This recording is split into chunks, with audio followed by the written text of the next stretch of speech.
सभी दर्शकों का प्रतिज्ञा 21 चैनल में हार्दिक स्वागत है। आज हम गणित का टॉपिक संख्या पद्धति का अगला भाग पढ़ेंगे। संख्या पद्धति।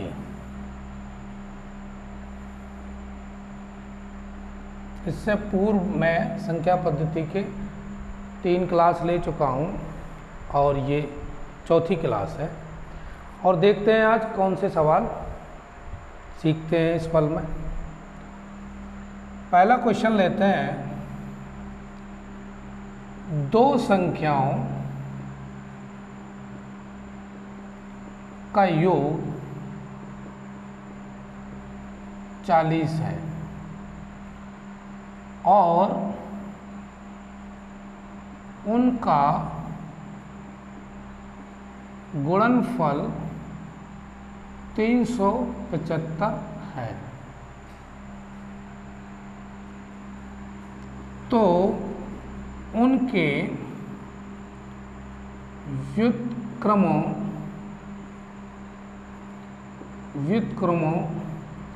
का योग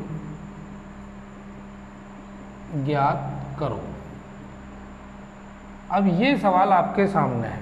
सवाल क्या कहता है? दो संख्याओं का योग 40 है और उनका गुणनफल 375 है, तो उनके व्युत्क्रमों का योग ज्ञात करो। अब सवाल यह है कि हमें व्युत्क्रम आना चाहिए। व्युत्क्रम क्या है? व्युत्क्रम क्या है, इसको समझना है, तब ये सवाल हम आपको आगे समझाते हैं। मान लीजिए माना संख्या हमने 7 ले ली। अब इसका व्युत्क्रम पता करना है तो क्या हो गया? उल्टा 1/7। अगर हमने 5 ले ली संख्या, इसका व्युत्क्रम निकालना है तो 1/5। हम सीखे क्या? व्युत्क्रम का मतलब उल्टा। तो ये बात समझ में आ गई। तो उनके व्युत्क्रमों का योग। अभी सवाल को समझो। ये सवाल हमको कैसे समझना है? मान लो दो संख्याएं हमारे पास a प्लस b, एक संख्या a और एक संख्या b, और दोनों को जोड़ते हैं तो कितना आता? 40। और दोनों का गुणनफल a गुणा b बराबर कितना है? 375। या हम ऐसे भी लिख सकते हैं ab बराबर 375। अब व्युत्क्रम का मतलब 1/a प्लस 1/b, यही तो पूछा है। उनके व्युत्क्रमों का योग। तो a संख्या पहली मानी हमने, तो 1/a, दूसरी 1/b। अब इनका एलसीएम लेते हैं तो क्या आया? a plus b। यहाँ पर कितना दिया है? 40 तो आपका योग दिया है यहाँ से, और गुणनफल कितना दिया है? 375। अब इसको काट लो 5 से। 5 8 40, 5 7 35, 2 बचेंगे 5 25। तो आंसर क्या है आपका? 8/75। ये आंसर हो गया 8/75। सवाल समझ में आया? दो संख्याओं का योग दिया है, वो ये लिख लिया, गुणनफल ये लिख लिया, व्युत्क्रम पूछा है, इस फॉर्म में देखेंगे लिख के, एलसीएम लिया, ये फॉर्म आ गई a प्लस बी बट्टे a इंटू बी। प्लस की जगह पर 40 रख दिया और गुणनफल की जगह 375। आपस में काटने के बाद जो 5 से कटे 8/75 आंसर। ये आपका आंसर हुआ। अगला सवाल देखते हैं।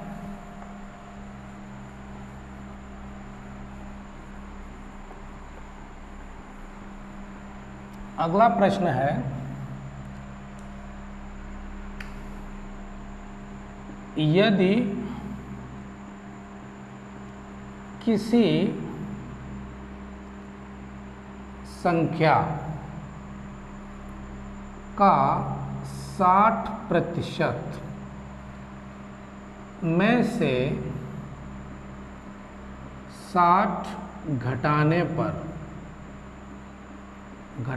पर शेष भी 60 आता हो तो संख्या ज्ञात करो। सवाल समझ में आया? सवाल क्या कह रहा है? यदि किसी संख्या का 60%, किसी संख्या का 60% में से 60 घटाने पर शेष भी 60 आता हो तो संख्या ज्ञात करो। अब इस सवाल को निकालने का क्या तरीका है? इसका मेथड ये है, मानक संख्या बराबर x मान लेते हैं। अब x का 60% और इसमें से भी 60 घटा दिया तो शेषफल कितना आया? 60। यही तो कह रहा है सवाल में, x गुणा 60/100। अब ये 60 इधर माइनस का है, उधर जाएगा तो कितना हो जाएगा? प्लस का। तो 60 + 60 कितना आया? 120। x गुणा 60/100।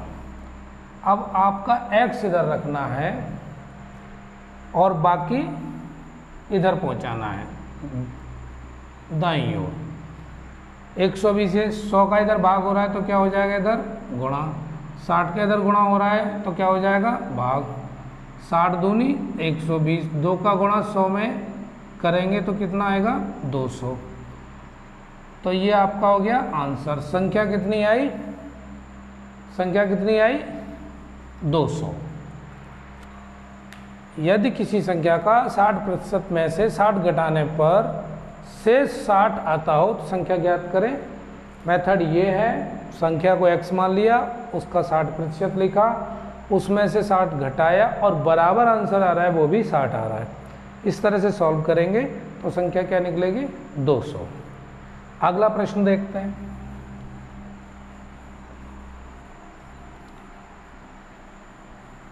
अगले प्रश्न में यदि 5 अंकों की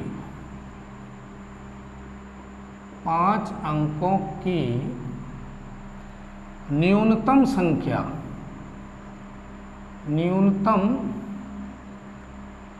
संख्या से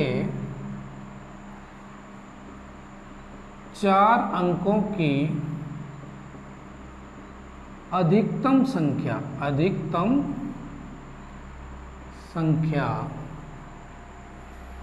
को घटाया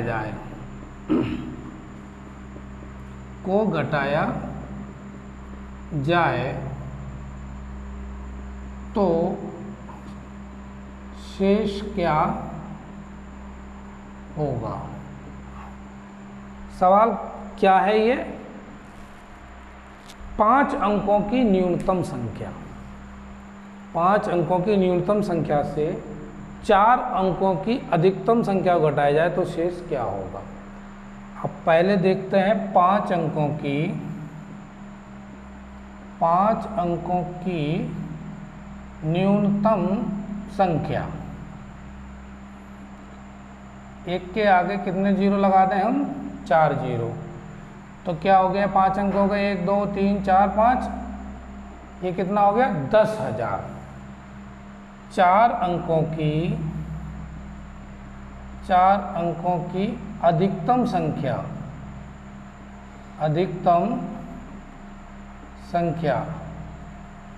999।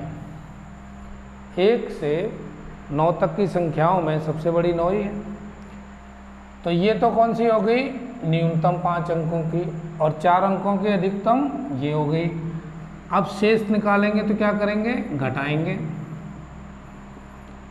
10,000 में से 9,999 घटाना है। अब इसको 10,000 बनने में कितने की कमी है? मात्र 1 की। तो आंसर क्या हुआ? 1। ये आंसर हो गया। सवाल समझ में आ ही गया होगा, ऐसी मैं उम्मीद करता हूँ। अगला प्रश्न देखते हैं।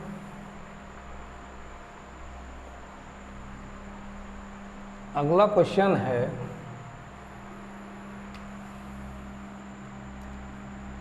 जब किसी संख्या को 121 से विभाजित 121 से विभाजित किया जाता है तो शेष 25 प्राप्त होता है। यदि उसी संख्या को 11 से विभाजित किया जाए, 11 से विभाजित किया जाए तो शेष क्या होगा। सवाल आपके सामने है और सवाल क्या पूछ रहा है ये दोबारा समझ लो। जब किसी संख्या को 121 से विभाजित किया जाता है तो शेष 25 प्राप्त होता है। यदि उसी संख्या को 11 से विभाजित किया जाए तो शेष क्या होगा, क्योंकि 11 जो 121 है इसका गुणनखंड है, यानी 11 का भाग 121 में चला जाएगा। तो आंसर कैसे निकालेंगे, 25 में सीधा 11 का भाग देंगे। 25 में कितने का भाग देंगे, 11 का। 11 दूनी 22, देख लीजिए 11 दूनी 22, 3 बचेंगे तो शेष तो कितना बचा, 3। और यही तो आंसर हुआ। पूछा क्या, 11 से विभाजित किया जाए तो शेष क्या होगा, 3 होगा। सवाल समझ में आ गया, क्योंकि वही संख्या जो शेष प्राप्त है उसमें 11 से भाग दे देते हैं और जो शेष बचता है वही आंसर होता है। अगला प्रश्न समझते हैं।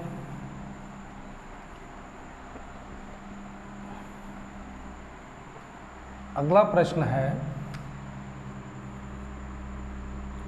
4 की घात 91 प्लस 4 की घात 92 प्लस 4 की घात 93 प्लस 4 की घात 94 विभाज्य है। ऑप्शन दिए हैं, पहला ऑप्शन दिया है 17, बी दूसरा ऑप्शन दिया है 13, सी 11 और डी ऑप्शन दिया है 3। आपके सामने सवाल क्या है कि ये सवाल है 4 की घात 91, 4 की घात 92, 4 की घात 93 और 4 की घात दी है 94। अब ये अगर सॉल्व करें तो इनमें से किससे विभाज्य है, तो ये सवाल कैसे निकालेंगे ये देखते हैं। क्या करना है, 4 to the power 91 plus 4 to the power 92 plus 4 to the power 93 plus 4 to the power 94, इसमें से ये कॉमन ले लीजिए 4 की घात 91। क्यों ले लीजिए, क्योंकि इससे तो सारे बड़े ही हैं और आधार समान है, कॉमन ले सकते हैं। यहाँ 1 बचेगा, यहाँ 4 की घात 1 बचेगा और 4 की घात 1 का मतलब तो कुछ नहीं, इसे 4 ही लिखेंगे। फिर 4 की घात कितना बचेगा, यहाँ पर 2 बचेगा और यहाँ 4 की घात कितना बचेगा, 3 बचेगा। 4 की घात 91 ब्रैकेट 1 प्लस 4 प्लस 16 प्लस 4 चौक 16 चौक 64। अब इन सबको जोड़ लीजिए, जोड़ने के बाद क्या आया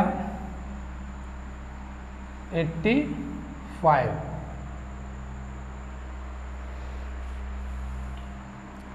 85 का फैक्टर करेंगे, 17 पंजे 85 होता है और आपके ऑप्शन में 17 है और इसका फैक्टर में 17 आ रहा है गुणनखंड में, तो आंसर क्या हुआ आपका 17। निकालने का तरीका आपको समझना यह है कि इसमें स्मॉलेस्ट नंबर को कॉमन ले लेते हैं और फिर इसको सॉल्व करते हैं, उसके बाद फैक्टर करते हैं। फैक्टर करते टाइम एक फैक्टर हमें वो आएगा जो आपके ऑप्शन में होगा, वही आपका आंसर है। अगले क्वेश्चन को देखते हैं। अगले क्वेश्चन को देखते हैं। क्वेश्चन ये है, एक चिड़ियाघर में चूहे एवं कबूतर हैं। यदि कुल 90 पैर हैं तथा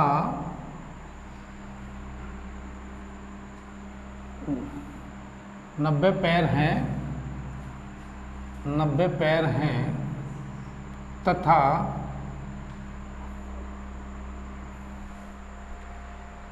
90 सिर, यहाँ पैर की जगह पर सिर दिया हुआ है। 90 सिर हैं तथा 224 पैर हैं, तो कबूतरों की कुल संख्या ज्ञात करो। क्या पूछा है? कबूतरों की कुल संख्या। और इसके ऑप्शन क्या दिए हुए हैं? ए 68, बी 70, सी 72, डी 80। निकालेंगे कैसे? 4 पैरों के जानवरों की संख्या, इसको निकालना है। तो क्या करेंगे? पैरों की संख्या बट्टे 2 माइनस सिरों की संख्या, माइनस सिरों की संख्या। क्या है हमने बनाया है फॉर्मूला? 4 पैरों के जानवरों की संख्या निकालनी है। पैरों की संख्या में 2 का भाग और माइनस सिरों की संख्या। अभी आपके सामने है पैर कितने? 224 बट्टे 2 माइनस सिरों की संख्या 90। कितना हुआ? 2 कम 2, 2 कम 2, 2 दूनी 4। अब 112 में से 90 घटाएंगे, कितने बचेंगे? 22। आपके सामने 4 पैरों के जानवर कितने हैं? 22। और 2 पैरों के, यानी तो ये 4 पैर का मतलब है ये तो चूहों की संख्या हो गई। चूहों की 4 पैर, चूहों की संख्या। और कबूतरों की संख्या,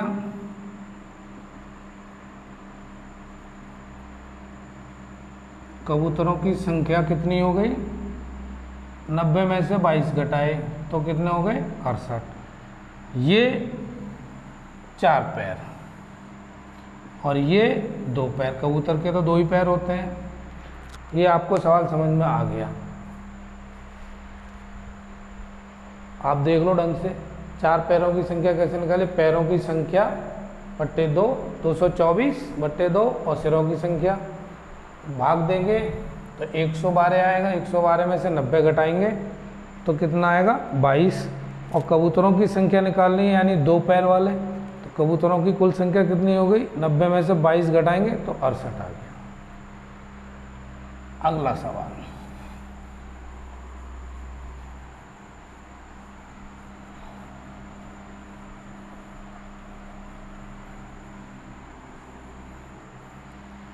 क्वेश्चन अगला है, 225 मीटर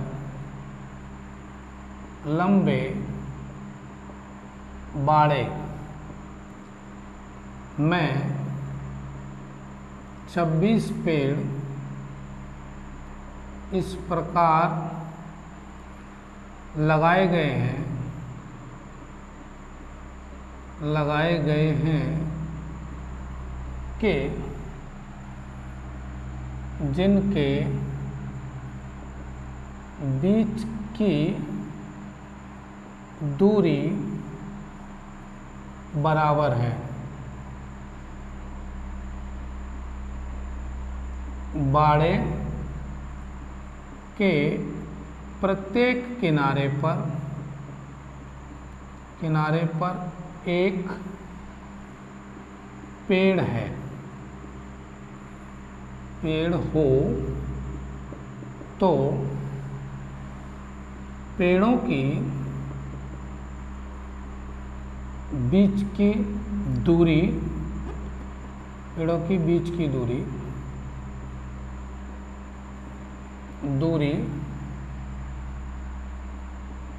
ज्ञात करो। अब बाड़ा मान लीजिए ये है, तो एक पेड़ तो इधर किनारों का मतलब तो यही हुआ। अब इसमें भाग देना है 225 में, कितने का? 25 का, 26 का नहीं देंगे। तो भाग देंगे तो कितना आएगा? 9 मीटर। आंसर क्या आया? 9 मीटर। आंसर क्या आया इसका? 9 मीटर। 225 मीटर, बाड़े में 26 पेड़ इस प्रकार लगाए गए, उनके बीच की दूरी बराबर दी हुई है। तो सीधा 225 में 25 का भाग लगाएंगे, 25 निम्मा 225 होते हैं। अगला प्रश्न देखते हैं।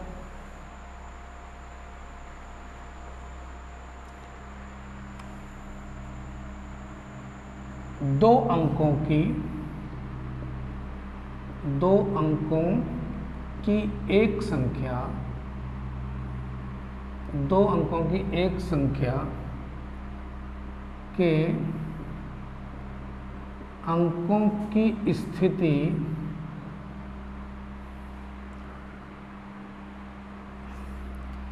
दो अंकों की एक संख्या के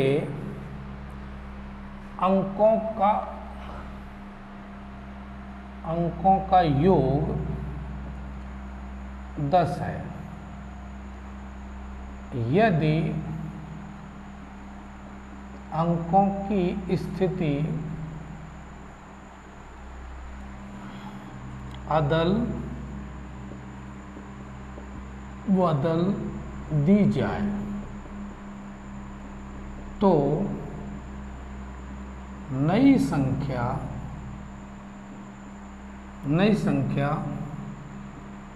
मूल संख्या से 18 अधिक हो जाती है। मूल संख्या ज्ञात करो। मूल संख्या ज्ञात करो। सवाल को समझ लो, दो अंकों की संख्या है और उनके अंकों का योग 10 दिया है।